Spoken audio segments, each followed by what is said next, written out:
जय जगन्नाथ सांग मैंने पूर्व वीडियो पर मुझे भिडियो बनई सुजी गोटे जलखिया पूरा हेल्दी और टेस्टी किसी ना ये आम जो घरे आमर सब जिनस थाए से बनई पार तो तेल ये मुझे पकई कड़े तेलटा गरम है मुझे जीरा पकई आ जीरा सुजीटा को भलसे भाजी नेबी तो मुझे गैस रे आगर कड़े बसई गरम कर दीची तो तेल पकईकी जीरा पकईकी तापर सुजी के पकईदेली टे भलसे भाजी बोली मुझे खाली सुजी नु तेल रे भाजी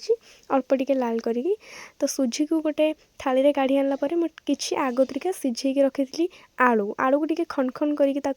मु चकुड़ी तो आलू पियाज धनिया पत्र काटिके एठी पकईछि मु किछि कंचा लंका आ किछि गाजर कुरिके रखी ताकू मध्य एथिरे ऐड कर देइछि तापरे लूण हलदी लंका गुंड जीरा गुंड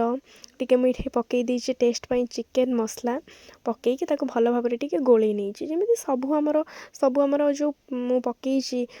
परिबा आ ता सहित आम जो मसला मसली टिके मिसीଯିव तापर से कड़ई रे को सब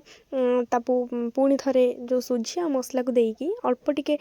पानी देकी ताकू टिके काठुआ काठुआ करके आमे टिके जंतुणी टाइप रो करदबा देखंतु मैं एठी देखै दीची पूरा पूरा काठुआ करची तो ताकू टिके ठंडा हबा पई छाड़ दबा ठंडा हैला परे आमे ताकू टिके भलसे चकुड़ी दबा मु कहिथिली चकुड़ी नेले कोन हबो ना मु सेव करबा पई बहुत सुविधा हबो आ आमे जो बनै थिबा जिंसटा सेटा भी बहुत नरम हबो आ भल लागिवो मु एठी एको सेव देइची कि गोटे लड्डू परी आउ सेफ्टी पूरा बढ़िया होइची खाली देखा नुह यहाँ खाइबा बहुत भल लगे देखी पारे मुझे देइची तो गोटे गोटे करके तेल से कढ़ई तेल तातिला गोटे गोटे करके सब छाड़ीदेली